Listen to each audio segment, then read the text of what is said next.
Okay. So thank you very much, Bernie and Esther. I think you have said a lot of things I was about to say. Definitely, this is a very important moment for us to discuss the food loss and waste.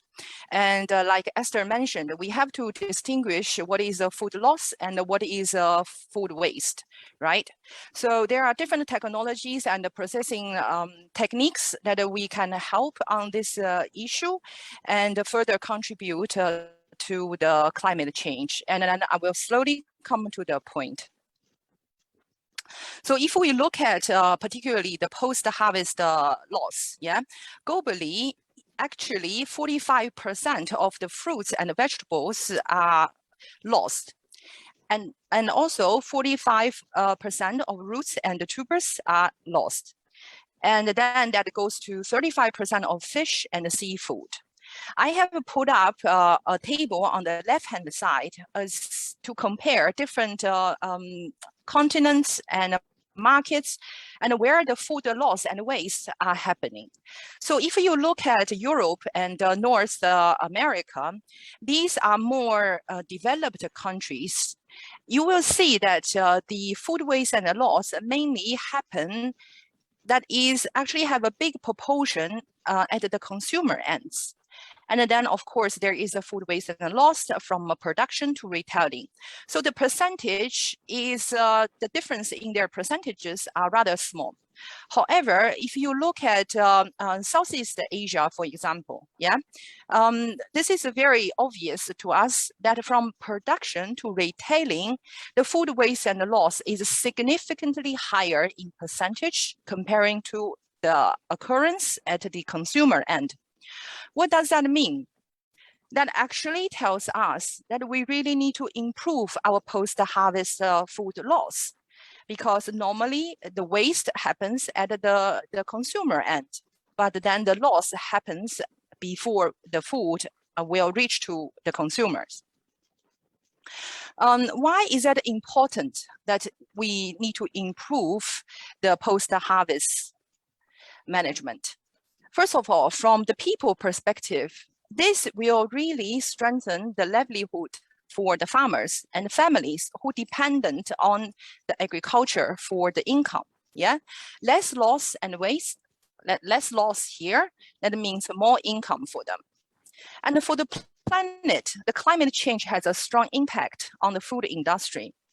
And then when more food are lost in the field, that means more carbon emission into the atmosphere that does not contribute to our planet. So if we look at the profit, food loss prevention is not only to reduce the loss, but how can we further process the food so that they have a higher value? I think today we have very interesting talks from Covestro's regional partners. They will mention about not only the techniques that we can use, but also how can we do branding, how can we do better processing, how can we focus on organic farming in order to have a higher value for our produce.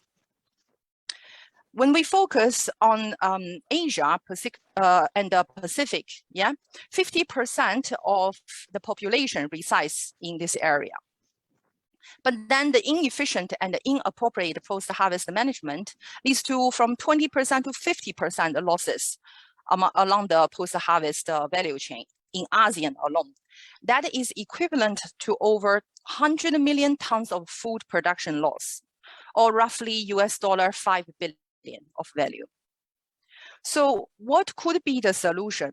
I'm not saying that this is the only solution out there to help, but this is one of the solutions that Covestro has worked tirelessly with our partners in the region to promote. So let me introduce you to the solar dryer dome technology. We have successfully implemented this intervention in different market countries around Southeast Asia and also in South Asia, such as India and Nepal. So this is a very mature technology that we have been promoting in order to have a better post-harvest management. So we, as the solar dryer technology, was also awarded as an efficient solution by the Solar Impulse Foundation for 2019. This solution will reduce the food loss by hygienic drying, reduce fungus, and longer to promote a longer storage, so that there is a life span that is longer for the produce.